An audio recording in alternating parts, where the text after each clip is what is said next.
Hello friends, आप देख रहे हैं आपका चैनल शेयर बाजार विद आयुष और बात करेंगे फ्रेंड्स इस वीडियो में ज्योति सीएनसी ऑटोमेशन आईपीओ के सेकंड डे सब्सक्रिप्शन के बारे में। आज कितना सब्सक्राइब हुआ ये इशू कल के मुकाबले हम ये नोटिस करेंगे, बिकॉज नो डाउट देखिए ज्योति सीएनसी को लेकर एक नेगेटिव बात अभी जो नज़र आ रही है वो यही है कि इसकी ग्रे मार्केट क्रैश कर गई है। और मैंने आपको कल बहुत सारे रीजन बताए थे कि जिसके कारण हो सकता है कि यहाँ पर आपको उतना बड़ा लिस्टिंग गेन भी होता हुआ नज़र ना आए जो एग्जैक्टली अब उसकी ग्रे मार्केट पर भी रिफ्लेक्ट होता हुआ नज़र आ रहा है। बट नो डाउट समझेंगे कि क्या ज्योति सीएनसी आईपीओ के अंदर आपको पैसा लगाना चाहिए या फिर यहाँ पर अवॉइड करना चाहिए। तो वीडियो को देखिएगा पूरा ज़रूर। उससे पहले फ्रेंड्स, अभी तक अगर आपने चैनल को सब्सक्राइब नहीं किया है तो आप चैनल को ज़रूर सबसे पहले सब्सक्राइब भी कर लीजिएगा। सो फ्रेंड्स, ज्योति सीएनसी ऑटोमेशन आईपीओ का आज सेकंड डे था और ये सेकंड डे भी अब कंप्लीट हो चुका है। अब इस इशू के अंदर पैसा लगाने के लिए आपके पास सिर्फ एक दिन और बाकी है, जो है 11 जनवरी, यानी आप 11 जनवरी को इस आईपीओ के अंदर पैसा लगा सकते हैं, यानी कल के दिन और इस इशू में पैसा लग सकता है। 315 से 331 रुपीज़ का इसका प्राइस बैंड है, याद रखिएगा। अगर आप लगा रहे हैं तो 331 रुपये पर शेयर पर ही आपको यहाँ पे आईपीओ में पैसा लगाना है। कुल मिला के आपको एक लॉट में 45 शेयर्स मिलेंगे। कुल मिलाकर दोस्तों ये 1000 करोड़ का आईपीओ और ये पूरा का पूरा फ्रेश इशू होने वाला है, यानी इसके अंदर एक भी आपको जो पैसा है वो प्रमोटर्स या फिर कोई एग्जिस्टिंग शेयर होल्डर्स अपनी स्टेक नहीं बेच रहे हैं, बल्कि कंपनी यहाँ पर पैसा जुटाती हुई नजर आ रही है। 1000 करोड़ रुपए जो सीधा का सीधा कंपनी में आपको जाते हुए नजर आएंगे एंड कंपनी से मेजरली डेट रिडक्शन आपको करती हुई नजर आएगी, ऐसा कंपनी ने कहा है। बाकी अगर आप कंपनी के एम्प्लॉय है तो कंपनी ने आपके लिए 15 रुपीज़ पर शेयर का डिस्काउंट भी रखा है। तो अगर आप ज्योति सीएनसी ऑटोमेशन के एम्प्लॉय हैं तो आप 15 रुपीज़ पर शेयर का डिस्काउंट भी अवेल कर सकते हैं। बाकी लिस्टिंग कहाँ पर होगी? लिस्टिंग होगी दोस्तों बीएसई एनएसई दोनों के ऊपर। फ्रेंड्स, इस आईपीओ में एक लॉट लगाने के लिए अगर आप रिटेल में एक लॉट लगा रहे हैं तो आपको कुल मिला के 14,895 रुपीज़ पे करने पड़ेंगे। रिटेल में आप मैक्सिमम 13 लॉट्स के लिए अप्लाई कर सकते हैं, जिसकी वैल्यू होने वाली है 1,93,635। तो क्या हम ज़्यादा लॉट लगाएंगे तो क्या हमारे चांसेस ज़्यादा होंगे लॉटमेंट आने के? ऐसा नहीं होता है दोस्तों। रिटेल और एचएनआई में अब होता है लॉटरी सिस्टम। इसका मतलब क्या है कि अगर आप आईपीओ में लगा रहे हैं तो आपको लॉटरी ही मिलेगी, यानी हो सकता है कि ये आईपीओ मान लीजिए रिटेल में 15 गुना सब्सक्राइब होता है तो हर 15 में से एक व्यक्ति को मिल जाएगा। तो इसमें आपके चांसेस क्या है? हर 15 में से एक के आने के। तो अगर आप 13 लॉट भी लगाएंगे तब भी कोई मतलब नहीं है, बिकॉज आपकी एप्लीकेशन एक ही मानी जाएगी, तो आपका चांस आने का एक ही है। प्रपोर्शन बेसिस पे होता है, तो जितने ज़्यादा आप लॉट लगाएंगे उतना ज़्यादा दोस्तों आपके चांसेस होंगे अलॉटमेंट आने के। लेकिन ये कब होता है? जब प्रपोर्शन बेसिस पे होता है, ये लॉटरी बेसिस पर है। तो ज़्यादा बेहतर क्या है, अगर आप आईपीओ में लगा रहे हैं तो रिटेल में एक ही लॉट लगाइए, बिकॉज आपको मैक्सिमम भी एक लॉट ही मिलेगा, भले आप 13 लॉट भी लगा दे तो। बाकी स्मॉल एचएनआई में दोस्तों कुल मिला के आपको 14 लॉट्स लगाने पड़ेंगे अगर आप स्मॉल एचएनआई में लगाना चाहते हैं। फिर आपको 14 लॉट जरूर मिलेंगे। कुल मिला के 2,08,530 रुपये इसकी वैल्यू होने वाली है। बिग एचएनआई में अगर आपको लगाना है तो 68 लॉट्स के लिए आपको अप्लाई करना पड़ेगा। कुल मिला के 3060 शेयर्स मिलेंगे, जिसकी वैल्यू 10,12,860 रुपये होने वाली है। ठीक है, तो ये तो आपने समझ लिया कि कितना कितना यहाँ पर आपको एक लॉट के लगाना है। लेकिन अब समझते हैं सब्सक्रिप्शन कैसा आया है।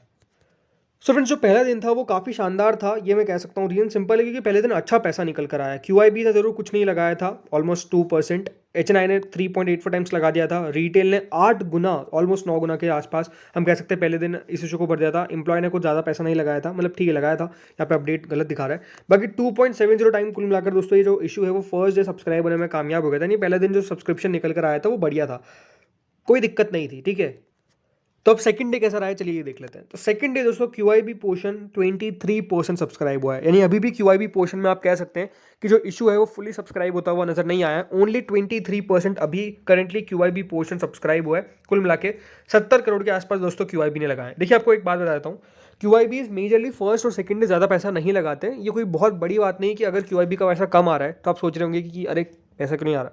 क्यूआईबी फर्स्ट सेकंड डे कम लगाते हैं, लेकिन हाँ ये ज़रूर है कि क्यूआईबीज दोस्तों अच्छे इशू में ज़्यादा पैसा लगाते हैं। अगर ये इशू सही नहीं है तो क्यूआईबीज का आपको ज़्यादा पैसा आता हुआ नज़र नहीं आएगा, ऐसी पॉसिबिलिटी पूरी पूरी है। तो जो लोग वेट कर रहे हैं कि मैं क्यूआईबी का पैसा देखता हूं, तो आपके लिए सिंपल सी बात है कि आप कल 2 बजे तक देखिएगा, कौन सा 2 PM तक, कि क्यूआईबी कितना पैसा लगा दिया। अगर यहाँ पे फॉर एग्जांपल मान लीजिए क्यूआईबी ने 50 टाइम से ज़्यादा सब्सक्राइब कर दिया तो बिल्कुल इशू के अंदर थोड़ा बहुत दम हो सकता है, इसलिए वो पैसा लगा रहे हैं। लेकिन अगर 50 गुना से कम लगाते हैं, इसका मतलब ये कि क्यूआईबीज को भी ज़्यादा इंटरेस्ट नहीं है इस इशू के अंदर। तो इस बात का आपको ध्यान रखना है अगर क्यूआईबी को देखकर आप पैसा लगाते हैं। अगली कैटेगरी आती है दोस्तों नॉन इंस्टीट्यूशनल बायर्स की। कल 3-3.5 गुना सब्सक्राइब हुई थी, आज 7 गुना के आसपास सब्सक्राइब हो चुकी है ओवरऑल राउंड ऑफ करके बोले तो ठीक ठाक सब्सक्रिप्शन आज एचएनआई की तरफ से है 6.82 टाइम्स। कुल मिलाकर आप देख सकते हैं एचएनआई को 45 लाख शेयर ऑफर किए गए, लेकिन उस समय 3 करोड़ शेयर्स के लिए एप्लीकेशन ऑलरेडी रिसीव हो चुकी है। 1000 करोड़ सिर्फ दोस्तों एचएनआई कैटेगरी से इस इशू में पैसा आ चुका है, जिसमें बिग एचएनआई ने 6.18 टाइम्स एंड स्मॉल H9 ने 8.08 टाइम्स अभी तक इस इशू को सब्सक्राइब किया। नहीं, हम कह सकते हैं सब्सक्रिप्शन जो है वो शानदार निकल कर आया है अभी तक H9 कैटेगरी से। मैं शानदार क्यों कर रहा हूँ, रीजन सिंपल है, क्योंकि याद रखिएगा अब इशू की ग्रे मार्केट उतनी नहीं है, बट स्टिल ये सब्सक्रिप्शन आ रहा है तो ये मानना पड़ेगा, ठीक है। जिसमें बिग H9 ने 6.18 एंड स्मॉल H9 ने 8.08 टाइम्स अभी तक इस इशू को भरा है। अगली कैटेगरी आती है रिटेल। रिटेल ने 11.64 टाइम्स भरा है, लेकिन कल के मुकाबले आज काफ़ी कम पैसा आया है रिटेल का।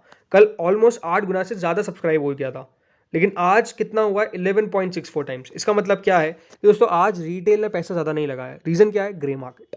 ग्रे मार्केट ज़्यादा नहीं है, कंपनी को लेकर इतना कुछ खास देखिए बायसनेस भी नहीं है लोगों के बीच में कि नहीं इस इशू में तो लगाना ही है। तो आई थिंक वो एक बड़ा रीज़न है कि आज कम पैसा आता हुआ नजर आया। कल लोगों ने जोश में लगा दिया, लेकिन मेरे हिसाब से जिनको लगाना होता है वो बहुत बार फर्स्ट डे ही लगा देते हैं, राइट, रिटेल के अंदर। तो 11.64 टाइम्स अभी तक सब्सक्राइब हुआ है। कुल मिला के 30 लाख शेयर्स रिटेल को दिए गए, क्योंकि रिटेल का पोर्शन सिर्फ 10% का ही है। तो 11 टाइम्स जरूर ऐसे ज़्यादा दिख सकता है, बट क्योंकि 10% ही है तो आप उस हिसाब से भी देखिए। अगर 35% होता तो ये कितना कम होता अभी। कुल मिला के 1158 करोड़ आ चुके हैं रिटेल की तरफ से। जरूर सबसे ज़्यादा पैसा अगर किसी ने लगाया अभी तक तो वो रिटेल कैटेगरी है, सबसे ज़्यादा पैसा रिटेल कैटेगरी की तरफ से आया है। इंप्लॉयज़ ने 5 गुना दोस्तों इस इशू को सब्सक्राइब कर दिया। नहीं, कंपनी के इंप्लॉयज़ भी पैसा लगा रहे हैं अच्छे से, ये तो बिल्कुल मानना पड़ेगा। ऑलमोस्ट 28 करोड़ के आसपास इंप्लॉय ने लगा दिया है और कंपनी की इंप्लॉय कैटेगरी अच्छा सब्सक्राइब हो रही है।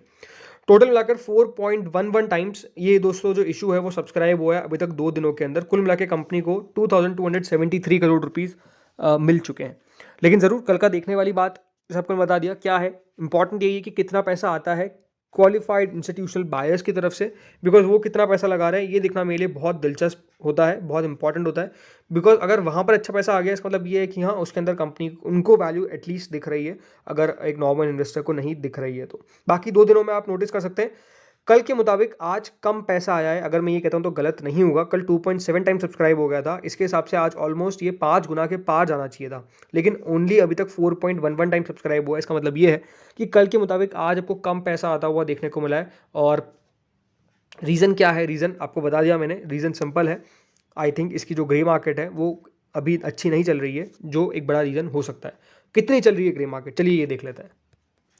तो जो करंट ग्रे मार्केट है वो दोस्तों चल रही है ऑलमोस्ट 13%, 13% की करंट ग्रे मार्केट है। कल 23% थी, उससे पहले 30% थी।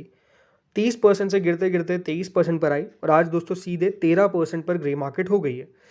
ये शो क्या करता है, ये शो करता है कि ग्रे मार्केट में भी कुछ खास प्रीमियम नहीं है, राइट। वैसे तो मैं हमेशा कहता हूँ ग्रे मार्केट को देख के ना लगाए, बट जब ग्रे मार्केट इतनी नीचे आ रही है तो फिर तो यही बात है कि नहीं लगाना चाहिए। बिकॉज कल भी मैंने आपको एक ही बात कही थी, ग्रे मार्केट जब 30% तब भी आपको मैंने ये कहा था कि सिंपल है इस इशू के अंदर जो ज़्यादा रिस्क टेकर्स हैं, जो रिस्क लेना जानते हैं और जिनको फ़र्क नहीं पड़ता कि कहाँ पर लिस्ट होगा, उनके लिए ये इशू हो सकता है। बट जो रिस्क टेकर्स नहीं हैं वो बिल्कुल इस इशू के अंदर पैसा ना लगाए, बिकॉज पॉसिबिलिटी काफ़ी है इसके अंदर कि यहाँ पर नेगेटिव भी ये लिस्ट हो जाए, राइट। तो जहाँ पे नेगेटिव लिस्टिंग की पॉसिबिलिटी होती है सबसे बेटर बात क्या है, अवॉइड इट, राइट। लेकिन जो रिस्क लेता है उनके लिए तो कोई दिक्कत वाली बात है ही नहीं। अगेन ये मेरा पर्सनल व्यू है, कोई रिकमेंडेशन नहीं है, तो आप अपने फाइनेंशियल एडवाइजर से कंसल्ट करें आईपीओ में पैसा लगाने से पहले, या फिर खुद कंपनी के बारे में पढ़े फिर जाकर पैसा लगाए। बट ओवरऑल जो सिचुएशन दिख रही है कुछ इतनी खास शानदार नहीं है। और दूसरी बात, अगर आपको इसी एरिया के अंदर पैसा लगाना है तो बहुत सारी कंपनीज ऑलरेडी लिस्टेड स्पेस में है जहाँ पर आप जा सकते हैं। तो फ्रेंड्स इस वीडियो में इतना ही था, होपफुली आपको वीडियो बढ़िया लगा होगा। आपका क्या ओपिनियन है इस कंपनी को लेकर, कॉमेंट सेक्शन